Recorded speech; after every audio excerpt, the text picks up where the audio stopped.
Gold and diamonds తరుగు తక్కువ బంగారం ఎక్కువ విజయవాడ బెంగళూరు మరియు వైజాగ్ బ్రాంచ్లలో. హాయ్ తేజ. హలో. సో ఎలా ఉన్నావు అని చెప్పనక్కర్లేదు, నీ దందా ఎప్పుడు యూట్యూబ్లో ఎప్పుడు నడుస్తూనే ఉంటుంది కాబట్టి ఏంటి కొత్త దందా అసలుకి?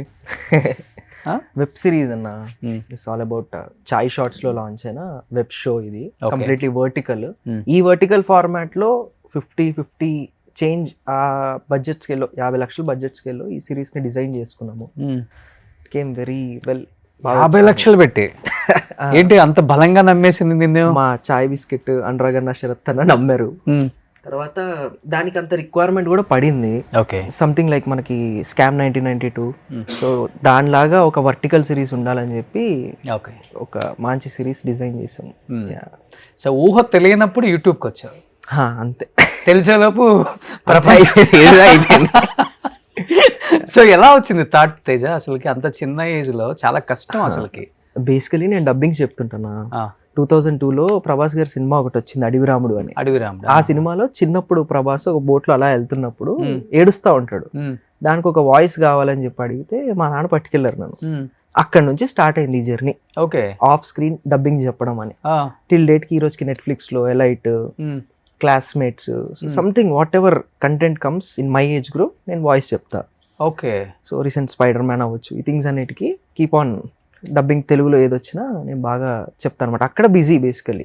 అక్కడ ఆ యూనియన్ క్రాఫ్ట్ నుంచి థింగ్స్ అనేవి స్టార్ట్ అయినాయి. సో నా ఇంట్రెస్ట్, నీ ఇంట్రెస్ట్ కాదు అసలు ఇండస్ట్రీ అనేది. అక్కడ రిక్వైర్మెంట్ వచ్చింది, ఈడు ఉన్నాడు కదా అని చెప్పి తీసుకెళ్ళారు.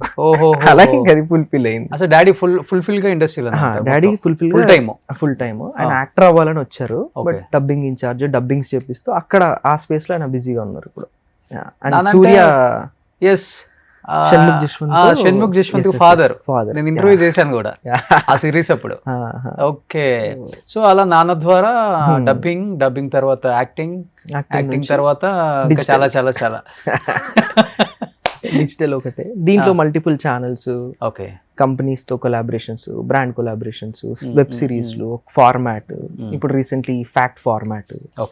అలా అంటే ఆల్మోస్ట్ డిజిటల్లో ఎన్ని రకాల ఫార్మాట్స్ ఉన్నాయో, ఎలా చేయాలి కాంటెంట్, ఎలా ఫాలోవర్స్ తెచ్చుకోవాలి, ఎలా వాళ్ళని అట్రాక్ట్ చేయాలి, అంటే అప్డేట్ వర్షన్స్ అని నీకు తెలుసు బాగా. అంతే కదా. అంటే మనం కంటెంట్ ని క్రియేట్ చేయగలుగుతాం. అట్ ది సేమ్ టైం మనకి ఇప్పుడు హలో అంకుల్ అని మాది ఇంకో ఛానల్ ఉంది. దాన్ని నేను ఓన్లీ ప్రొడ్యూసర్. ఓన్లీ డబ్బులు ఇన్వెస్ట్ చేసి కంటెంట్ ఎలా కావాలి, స్టోరీ లైన్స్ ఎలా ఉండాలని చెప్పి దాంట్లో పంప్ చేస్తాం. దాంట్లో ఇప్పుడు తోటికోడలు అని చెప్పి 1 బిలియన్ సిరీస్, అది షార్ట్స్ లో వెరీ హ్యూజ్ హిట్. 100 కోట్ల వ్యూలు ఉన్నాయి దానికి. దాంట్లో ఉన్న ప్రతి క్రియేటర్కి మంచి 100K ఫాలోవర్స్ వచ్చారు. ఆ ఛానల్ 2 మిలియన్ అయింది 6 months ఆఫ్ స్పాన్లో. సో అలా ఒక ఛానల్ని పట్టుకొని దాన్ని బిల్డ్ చేయాలంటే ఎలా అన్నా ఇన్ పీరియడ్ ఆఫ్ టైం చేసేయగలుగుతాం. జెన్జీ ఆల్రెడీ యాజ్ ఎ ప్రొడ్యూసర్గా కూడా చేస్తున్నాడంటే గ్రేటే. సో జెన్జీ కిడ్స్ ఇప్పుడంతా వేరే వేరే రూట్స్లో వెళ్ళిపోతుంటే, నువ్వు కానీ వేరే వేరే రూట్లోకి వెళ్ళిపోతున్నావు తేజ. అప్రిషియేట్ చేయొచ్చు. Thank you. అంటే ఏ టైంలో అనిపించింది అంటే I have to do something అనేది? చాలా కష్టం, అందరికి మైండ్కి రాదు. ఒక ఏజ్ వచ్చిన తర్వాత లైఫ్లో నానో అమ్మో సంపాదించిన దాన్ని ఎంజాయ్ చేయాలి, ఖర్చు పెట్టాలి, ఫ్రెండ్స్తో తిరగాలి, పార్టీలకు వెళ్ళాలి, ఇంకా పనికి మళ్ళీ పనులన్నీ చేయాలి, ఇలాంటివి ఎక్కువ ఉంటాయి. బట్ ఒకనొక టైంలో డెఫినెట్గా చూసిన కష్టమో లేకపోతే ఎదుటివాడిని చూసి ఇన్స్పిరేషన్ తీసుకోవటం ఏదో ఉంటుంది కదా నీ లైఫ్లో.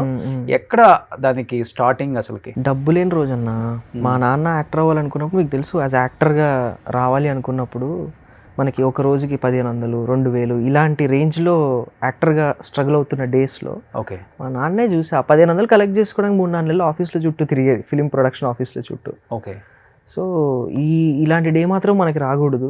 మనం యాక్టర్ అవ్వచ్చు, but there is a point, space, దారులు ఎలా అన్నా వెళ్ళి ఫైనల్ అది అచీవ్ చేయొచ్చు. ఏముంది అన్నప్పుడు అప్పుడే స్టార్ట్ అయింది 2015లో డిజిటల్ అంతా. సో ఆ డబ్బు లేని రోజు అనేది మనకు మళ్ళీ రాకూడదు అని చెప్పి ఫస్ట్ డబ్బు సంపాదించుకొని బేసిక్ సెటిల్మెంట్స్ అన్ని చేస్తే అక్కడ, ఎందుకంటే మనం ఉన్న ఫీల్డ్లో మనం ఎంత పీస్ఫుల్గా ఉండి ఎంత ప్రశాంతంగా ఉండగలుగుతాం, అంత బాగా రాసుకోగలుగుతాం, అంత బాగా మనం ప్రజెంట్ చేసుకోగలుగుతాం. అది లేదు అంటే డబ్బు లేకపోవడం వల్లే అది ఉండదు. అది ఫస్ట్ ఫుల్ఫిల్ చేయాలని చెప్పి లాస్ట్ 10 yearsలో దాన్నే అజెండాగా పెట్టుకొని అదే చేసాం. సో ఫస్ట్ అది ఫుల్ఫిల్ చేసి బేసిక్ ఒక ఇల్లు, బేసిక్ థింగ్స్, ఒక సంవత్సరం మనం ఏం చేయకపోయినా బేసిక్ స్టెబిలిటీ అది చేసుకొని ఇప్పుడు మంచి ప్రాజెక్టులు లైనప్ చేసుకున్నాం. అంటే మీ చైల్డ్ ఏజ్ లో ఆ కష్టం కనిపించింది మీకు 200%. చిన్న ఏజ్ లో. చిన్న ఏజ్లో మీరు అంటే వెరీ యంగ్ మిమ్మల్ని కలవడానికి వచ్చినప్పుడు మా నాన్న కానీ 2007, 8, 9 ఆ పీరియడ్లో చాలా చిన్నోళ్ళం అప్పుడు. టోటలీ ఫిలిం సర్కిల్లోనే తిరగడం పెరగడం అంతా అలాగే జరిగింది. ఇప్పుడు ఉండేది కూడా చిత్రపురి కాలనీలో. సో సమ్వేర్ అది LIG లోవర్ ఇన్కమ్ గ్రూప్ అని. ఓన్లీ 24 క్రాఫ్ట్స్కి పొద్దున్న 4 డే స్టార్ట్ అయ్యే వాళ్ళందరూ అక్కడే ఉంటారు. వాళ్ళ మధ్యలో పెరగడం వల్ల ఇంకా డబ్బు సంపాదించాలన్న కసి పెరిగిపోయింది. ఓకే. ఎందుకంటే ఈ ఇండస్ట్రీలో ఉండే ప్రతి యూనియన్ మెంబర్ అవ్వచ్చు, ప్రతి క్రాఫ్ట్ రిలేటెడ్ వాళ్ళు అవ్వచ్చు, మనమైనా ఒక ఏజ్ వరకే ఇవన్నీ చేయగలుగుతాం. అవునవును. ఏజ్ దాటిపోయిందంటే వీఆర్ డన్ ఇంకా. సో ఆ కష్టం చూసా. అది లేకుండా ఉండాలంటే డబ్బులు కావాలి, ఫస్ట్ అది సమకూర్చుకోవాలి. దానికి ఏం దారులు ఉన్నాయి, ఇక్కడ మనం రూపీస్లో ఖర్చు పెట్టాలి కానీ డాలర్స్లో రావాలి. ఏం చేయగలుగుతాం అన్నప్పుడు ఈ saw the space YouTube. Okay. అప్పుడు బెస్ట్ ప్లాట్ఫామ్ బెస్ట్ ప్లాట్ఫామ్. అంటే మనకి నచ్చింది ఇర్రిలవెంట్ ఆఫ్ టైం. ఈ రోజు కూర్చొని 10 రోజుల తర్వాత లేసినా సరే ఇంకా పని ఉంటుంది, అంత పని చేసుకోగలుగుతాం అని చెప్పి అనిపించింది. బిఫోర్ కోవిడ్ అనిపించిందా, ఆఫ్టర్ కోవిడ్ అనిపించిందా? 2014-15లో అనిపించింది. అప్పుడు ఇండిపెండెంట్ క్రియేటర్గా అసలు యూట్యూబ్ గురించి నాలెడ్జ్ ఏంటి, ఆ గైడ్ లైన్స్ కానీ ఏం తెలియదు. ఛానల్ పెట్టడం పోవడం ఇలా ఫస్ట్ ఆ Q&A అంతా నేర్చుకొని ఓకే, ఆ స్ట్రగుల్ అంతా జరిగి అప్పుడు 17-18లోనే నాకు 1 lakh సబ్స్క్రైబర్స్ ఉండేవాళ్ళు. ఓకే. అప్పుడు ఆ ఛానల్ అంతా రన్ చేస్తున్నప్పుడు మనకు మల్టిపుల్ ఏజెన్సీస్ ఉంటాయి బయట, వాటి నుంచి వచ్చి మేము కంటెంట్ ప్రొడ్యూసింగ్ చేస్తాం, ఏం చేయొచ్చు మనం కొలాబరేట్ అయినప్పుడు ఈ వెబ్ సిరీస్ ఫార్మాట్ అనేది బయటకు వచ్చింది. ఎంత ఉంటుంది మీ ఏజ్ యూట్యూబ్ స్టార్ట్ చేసినప్పుడు? యూట్యూబ్ స్టార్ట్ చేసినప్పుడు అంతే 15 years అంతే. ఇంటర్ ఫస్ట్ ఇయర్ అప్పుడే 10th అయిపోగొట్టి ఇంటర్కి ఎంటర్ అయినప్పుడే అనిపించింది. అంటే మేబీ 2016 ఆ పీరియడ్ అంతే. అది కూడా మనకి సైట్ అని చెప్పి రామంతపూర్లో ఒకటి ఉంటుంది, something like DD Saptagiri related. దాంట్లో వాయిస్ ఓవర్స్ వస్తుంటాయి, సైన్స్ ఫిజిక్స్ రిలేటెడ్ ప్రోగ్రామ్స్. అక్కడ ఒక సౌండ్ ఇంజనీర్ చెప్పాడు, ఈ ప్రోగ్రామ్స్ అన్ని తీసుకెళ్ళి మళ్ళీ మనం యూట్యూబ్లో పెట్టచ్చు తెలుసా, యూట్యూబ్లో డబ్బులు వస్తే తెలుసా అని చెప్పి అన్నాడు. డబ్బులు వస్తే తెలుసా ఒకటే గుర్తుంది. ఓకే ఏంటిది అని చెప్పి వెళ్ళి చూసుకొని, ఓకే యూట్యూబ్ ఒక స్పేస్, బ్రాడ్కాస్ట్ యువర్ సెల్ఫ్ అనేది దాని ట్యాగ్ లైన్. ఈరోజు కంప్లీట్ వర్టికలే మారిపోయింది. సో అలా ఈ యూట్యూబ్ స్పేస్ అనేది స్టార్ట్ అయింది. ఫస్ట్ ఇన్కమ్ ఎంత యూట్యూబ్ నుంచి? ఫస్ట్ 45,000 ఏమో ఫస్ట్ చేయడమే. ఈజిప్ట్ మీద ఒక వీడియో చేశాను అనమాట. యునో హౌ ఈజిప్ట్ అనే కంట్రీ, ఆ స్టేట్, ఆ థింగ్స్ ఎలా ఉంటాయి తెలుసా, పిరమిడ్స్ ఎలా ఉంటాయి తెలుసా అని చెప్పి చేశాను. అప్పుడే ఓవర్ నైట్ అది 3-4 లక్షల వ్యూలు వచ్చింది. ఓకే. ఇప్పుడు బాగా రెవెన్యూస్ ఎక్కువ కదా మనకి, ఆటోమేటిక్గా మంచి రెవెన్యూ. RPM బాగుంటే RPMలు CPMs ఎవ్రీథింగ్ చాలా హ్యూజ్ రెవెన్యూస్ ఉండేవి. ఓకే. $6 per every 1000 views అలా ఉండేది. ఓకే. చాలా హ్యూజ్ రెవెన్యూస్ ఉండేవి. 6-10 వరకు వెళ్ళేది ఒకనొక టైంలో. అలా అప్పుడు విక్రమాదిత్య, అరుణ్ సూర్యతేజ, ఆ సెట్ ఆఫ్ బ్యాచ్, అవును ఆ పీరియడ్ ఇదంతా. చెప్పాలంటే యూట్యూబ్ స్టార్ అని చెప్పొచ్చు. అంటే అప్పుడు అది స్టార్ట్ చేసినప్పుడు మిస్టరీస్ అండ్ అన్నోన్ ఫ్యాక్ట్స్ అనేది ఆ ఛానల్ పేరు. ఓకే. అదొక వర్టికల్.